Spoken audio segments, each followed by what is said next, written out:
Hi guys, good morning guys. Time checking is 11:56. So, mamaya guys, maglalamog tayo guys. Pero bago tayo maglalamog, dadaan muna ako ng Guada, magpa-check up ako eh. Kasi namamanhid kasi yung tagiliran ko. Mahirap na guys. Baka lumala. Doon ako pupunta ng Guadalupe sa Makati. Kasi mas mura doon. Ang check up nila nasa 400 lang. Sa iba kasi 600 eh. Iwan ko lang may 500. Pero 600 doon sa iba. Check up pa lang yun guys ha. Kaya pa check up tayo. Dito tayo dadaan guys. Sa Ilaya. Mas malapit kasi dito kaysa doon sa Idsa. Pero ang tagos nito Idsa pa rin. Pero mas gusto ko na dito tayo dadaan. Baka mahulog tong cellphone ko guys. Diba kasi ito nakalagayan guys eh. Lumuluwag. So at least may ako pang upload na naman mamaya. Ito yung naisipan ko guys na content ng vlog ko gala. At least yung mga iba naman na hindi pa nakapunta dito, gusto rin makita itong lugar na to. Sa inyo, gusto ko rin makita yung sa inyo eh. Kaso magbablog din kayo. Kasi hindi lang naman ako ang makakita niyan, marami. So sa akin guys, way back since when I was in my homeland in Mindanao. So I decided before na makita ko man lang what is the whole o life in Luzon, such as Makati, Mandaluyong, Taguig, Dasmariñas, mga the whole Cavite o even the Antipolo. So guys, nandito na ako guys. So parang lang ha. So sa akin parang hindi parang guys eh. Na para sa akin guys is pagkakataon na to guys. I believe na meron talagang manonood din. Mahirap kasi guys pag hindi ka masyado marunong mag-edit. Kasi minsan ina-upload ko na. Pero kasi minsan traffic. Pag traffic kasi ayun. Siyempre traffic eh. Tataas yung minutes ng video mo. Gusto ko kasi na yung vlog ko sa mga 20 minutes lang. Huwag na abot ng 30. Kasi haba naman yun. Pinakamahaba nga dapat sa akin nasa mga 12 lang yun. Depende lang, conforme na lang yung pag long distance. Kasi sayang naman pag ikat mo yun eh. Ang ganda din naman ng mga lugar yun. So ang ibig sabihin yung nakikita ng camera dapat hindi tatagal dyan sa lugar na yun. So turn left tayo guys. So turn left tayo guys. Akyat yun dyan banda. Oh no, parang huli na ako sa pagbablog ngayon guys. Kasi diba nung mga araw yung mga motorista meron kang makikitang mga mga camera yung helmet nila. Samantalang ngayon guys, bira ka na lang makakita ng may mga helmet na may camera. Mga helmet na may camera. Parang huli na ata ako. Parang huli na. Diyan ako dumadaan guys pag naglalakad lang. Tapos dito naman sa nagmumotor. Malapit lang kasi kung ikukumpara mo, mas malapit lang yung maglakad guys kaysa magmotor.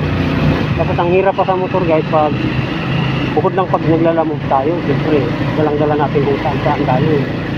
Ang ibig ko sabihin guys, pag halimbawa pupunta ka sa isang tulad ngayon, pupunta tayo sa hospital kasi nagpa-check up tayo doon.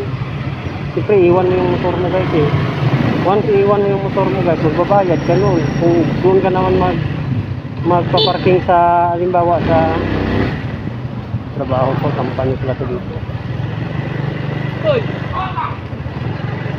Sa gilid-gilid, dalawa lang kalaban mo dyan. Kung hindi ka matutuwing, kukunin yung motor mo ng mga ang tawag nito.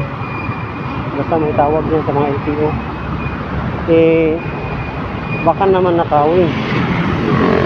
Hindi ka safety. Kaya I prefer to leave my motorbike in illegal parking area talaga. Kasi safety guys ay pag mawala guys, hindi mo sila pabayaan. Papalitan mo sa kanila yung nawala. For example, motor nawala. Siyempre, gusto sila ng parking area eh. Parking area ya. Tapos nawala. So pwede mo ano yun guys, pabayaran sa kanila, paklaw nila yun.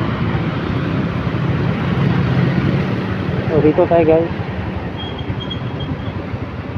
pick up lang naman yan guys eh.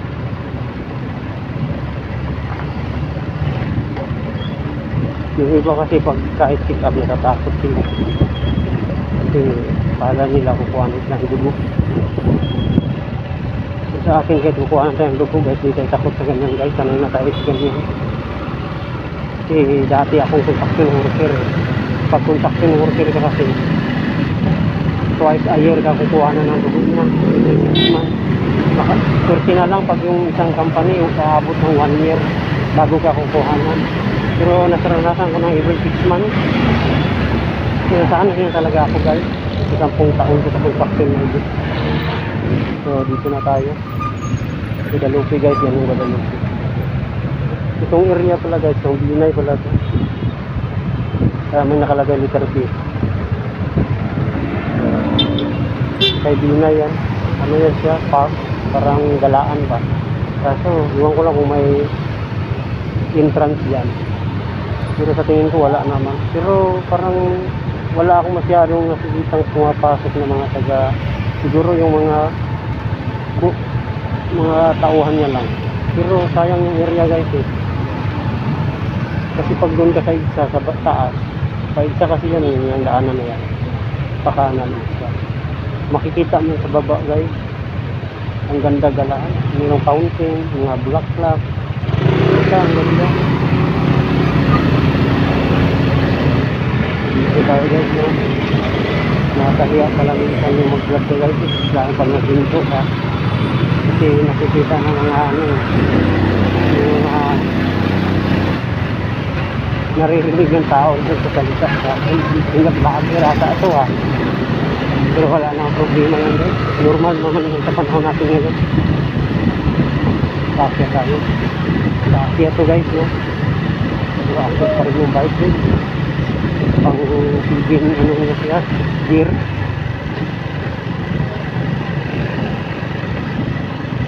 So dito tayo guys.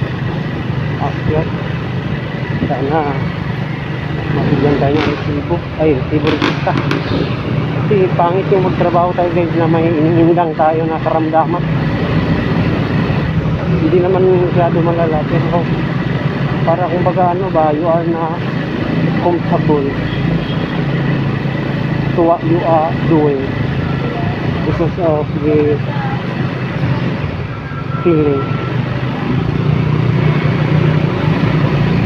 na hindi ka comfortable. Feeling that you are not comfortable.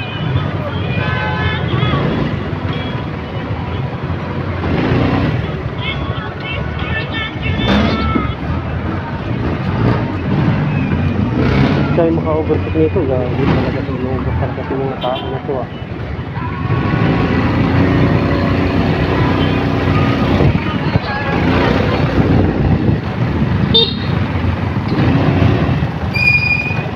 Takot ng motor guys eh. Minsan kailangan bisan eh. Mabundol ka kasi doon sa bandang mabundol ka nila. Ikaw naman makakabundol ka rin pag hinahinay ka. Kailangan lampasan mo. Kaya pero minsan hindi mo kailangan lampasan. Paunahin mo na lang. So dito tayo guys. Tayo dyan.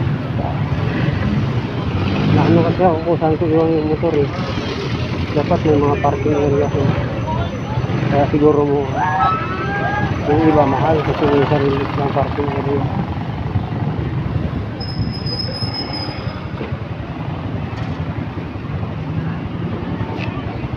Ito tayo, bawal. Hindi natin area yan. Sabi dito para kami ng motor.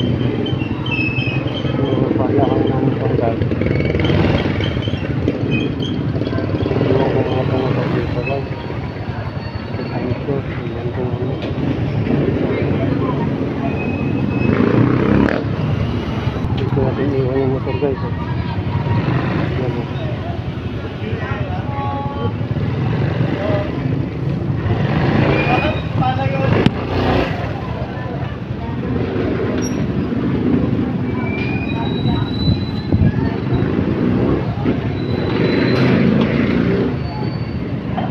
So thank you guys muna. So as of now, we are going to turn off the camera. Pansamantala ba? So thank you guys for watching.